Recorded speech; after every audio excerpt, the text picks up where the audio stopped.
watch me do some rust repair and painting on my automobile. It is not something I would recommend for the novice. I didn't do a very good job. There might be a few tidbits that you can glean from this, though, so I thought I'd put my failures out there as well as my successes. A few years back, I bought a 2004 Dodge Durango from a car lot used. It was nice and shiny. Everything was great. About a year and a half later, I noticed that there was a small paint bubble appearing on the driver's side fender. Over the next year, this small paint bubble turned into an ungodly large bubble, and then it started to actually flake apart, at which time I decided it was time to do something about it. A smart person would have gone to an auto body shop and had the work done. Me, not being so smart, I decided to take a crack at it myself.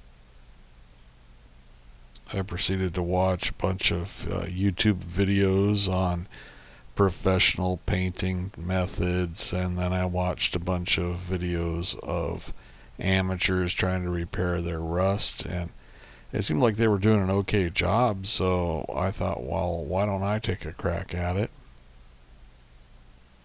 So I broke out the grinder and I started chipping away at the paint, and out falls a bunch of Bondo and rust. I had to keep grinding away until the rust was gone, and it actually went all the way through.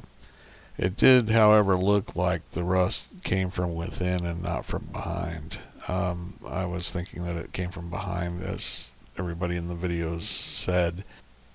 So not having a welder and not wanting to use the wax paper method of some of the real home body shop guys, I went out and looked at what they had in the auto parts stores as far as repair supplies that didn't require a welder, and I picked this mesh stuff to do my repairs.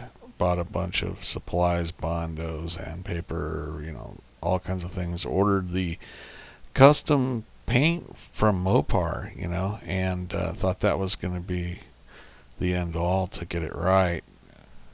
I sanded from the back side a little bit and sprayed it with some rust inhibitor and put some mesh behind there, bondoed it in, sanded it down a little bit, sprayed it with undercoat after it dried, trying to really make sure that no water gets in from behind.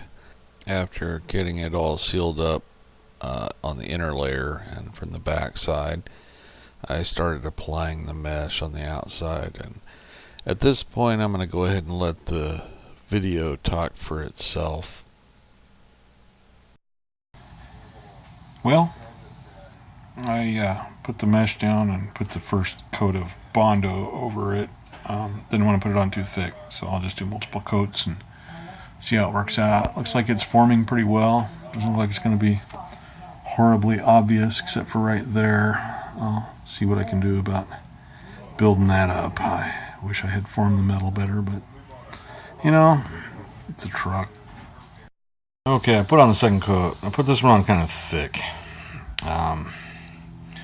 It's quite a bit of hardener. I don't know how long it's going to take to dry. I think in a little bit I can take a rasp and knock down the high spots so I don't have to sand it after it's hard. We'll see. I'm going to give it a while. Come back and see if I can knock down the spots without tearing it up. One thing that's pretty obvious is I went way too wide with the Bondo, but you know what? More room to feather, I guess. Anyway, I've sanded it down, and the low spots are obvious. They're darker. So I come back and I'm just going to hit the low spots and maybe fix the contour line at the bottom. And maybe touch that up a little bit and cover this area where the grid work of the mesh is still showing. I went way too far back with the sanding and got some Bondo up on there, damn it, but we'll sand it down with some fine grit paper, and guess what, the primer will stick, and It'll just be a wide primer spot. Hopefully everything will be okay. Okay, after the second coat I got a little more to do there.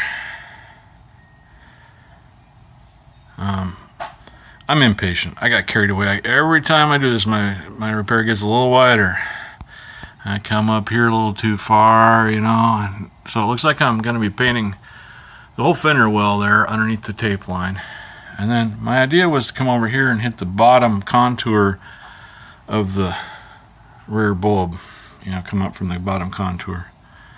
Unfortunately, I was changing my plan to go over the top contour. Now I've got one scratch mark to going up into there, so now I got to come up to the tank, and maybe I come up to the bottom contour of the top bulb or something.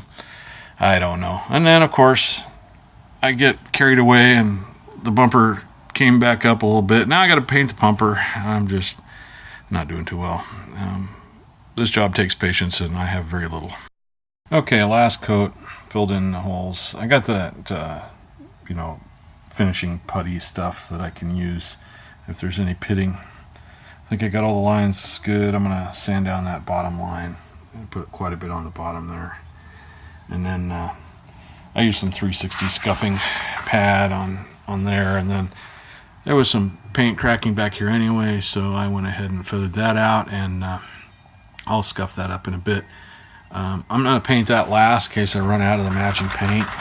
I want to make sure I have enough paint to do, you know, 3 or 4 coats on here and here, because it's a smaller can than I anticipated. I think it'll cover, but you know, I really don't know. So like I said, I'll save that for another day. Okay, sanded it down with 180, hit it with the little tube of filler. I don't like that as well as Bondo. It was really hard to sand, and I couldn't feather the edges as well. So over here on the right side I got some pretty abrupt edges, although I should go back and hit it with putty. I got to get this done so I can always take it back off and try it again if the primer doesn't you know, blend it.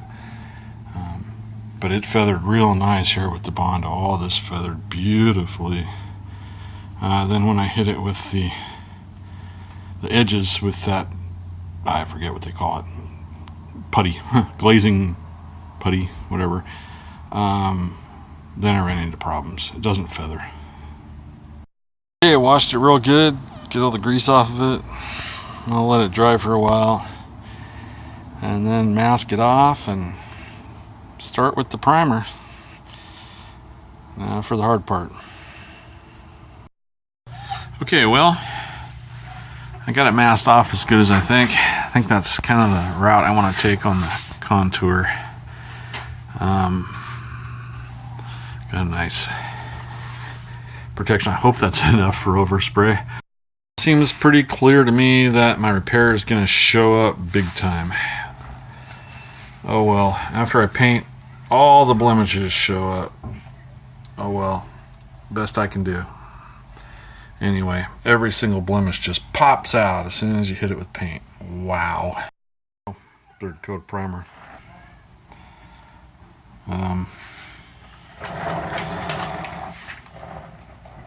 Best I can do. It's gonna be so obvious. Okay, first coat of the paint. Not getting any better. So let's hope. Alright, well, I peeled back the masking a little bit to kind of feather it. I'm gonna keep going. I'm not stopping now. I got lots of spots that show up. I mean, I should have sanded much more, but alright. Anyway, got the final paint coat on there because I ran out of paint, so it's the final coat.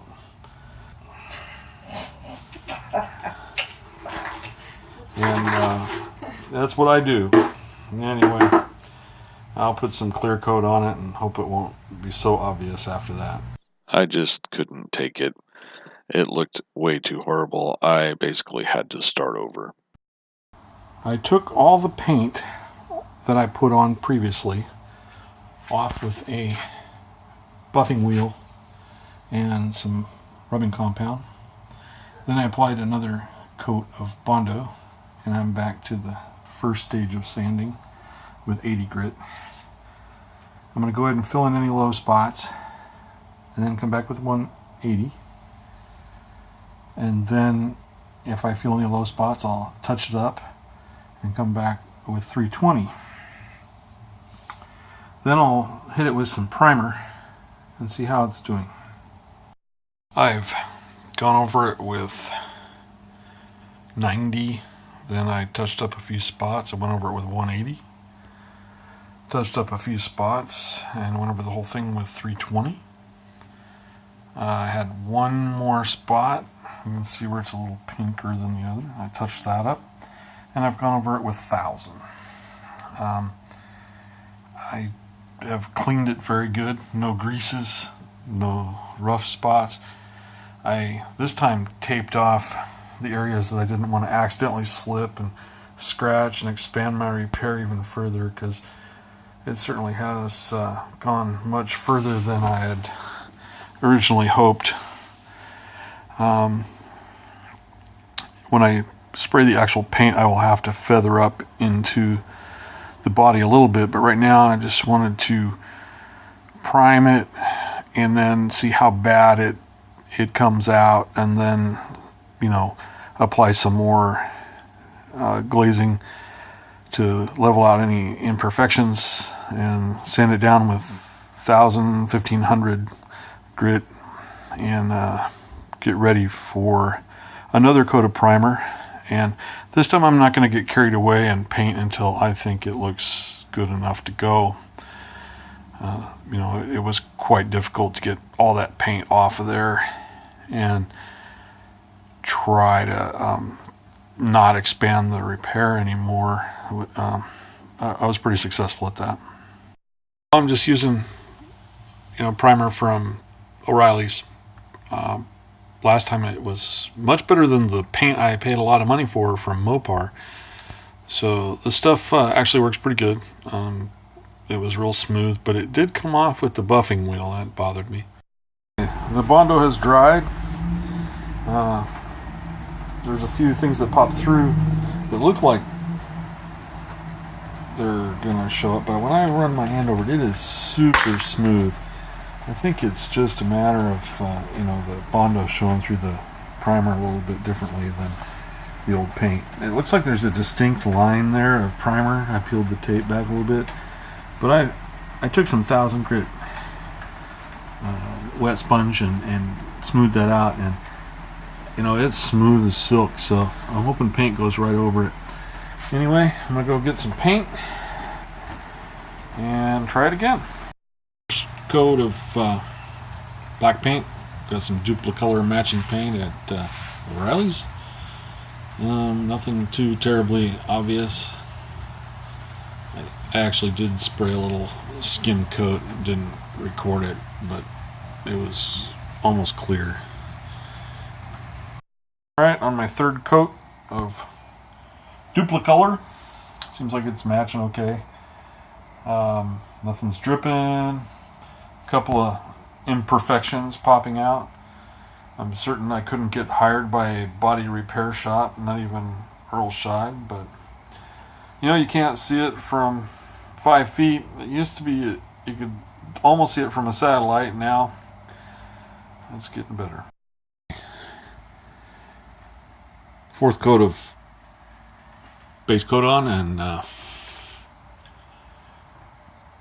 I'm gonna go up here and wet sand the transition, try and blend it. It blended well over here, but I had some tape on over there. Got a little high with the spray. Pretty happy with everything until I hit it with the clear coat. And then here comes that orange peel effect that I got last time. So I guess last time it was the orange peel. I mean the clear coat. Okay, got her back together. You know, my feathering up in here didn't work so well. Gonna have to buff that out, but I want to give it at least 4 days before I start buffing on anything. Anyway, that's it for now. Okay, got the paint and the clear coat on. Let it dry overnight. That's what it looks like. Not too bad. I'm gonna wait maybe 4 or 5 days and then buff it up, and hopefully that'll all shine up and match the sheen of that panel. Never know, but I'm not gonna try it now. So I messed up last time. It's cured a week. I'm gonna take the buffer to it, see if I can make it match. You can see it's shiny then dull, sort of orange peeled. I don't know if buffing it's gonna work. I tried the 1000 grit sandpaper on the last attempt and it took the paint off, so I'm willing to try that again. So it either buffs out and it looks good, or it doesn't, and then I'm done. Alright, when I started to buff it, paint started coming off. So I took some 2000 grit paper and I took the clear coat off in this region, taped it off, went up to the next line. This repair is growing, so anyway, getting worse. Doesn't look so horrible in the rain. Alright, so if it's always raining, it won't look terrible, but you can definitely see the gloss difference. Maybe I didn't let it cure long enough. I let it go 5 nights, almost 5.5 days, and you would have thought that would have been enough to have it cure and have the paint not come off when I buffed it, but that isn't the case. So after a few days of giving it some thought, I worked on it really, really hard. I polished it up, and it almost looks like it's a brand new truck. It's funny how it turned from a Durango into a GMC Denali, but that's what happened. So anyway, I consider this project a success. Yeah, actually, I went and traded it in. The dealer didn't care about the mismatched paint job. They were just going to auction it off anyway. So anyway, the repair job was a complete and total failure, but the result was a success.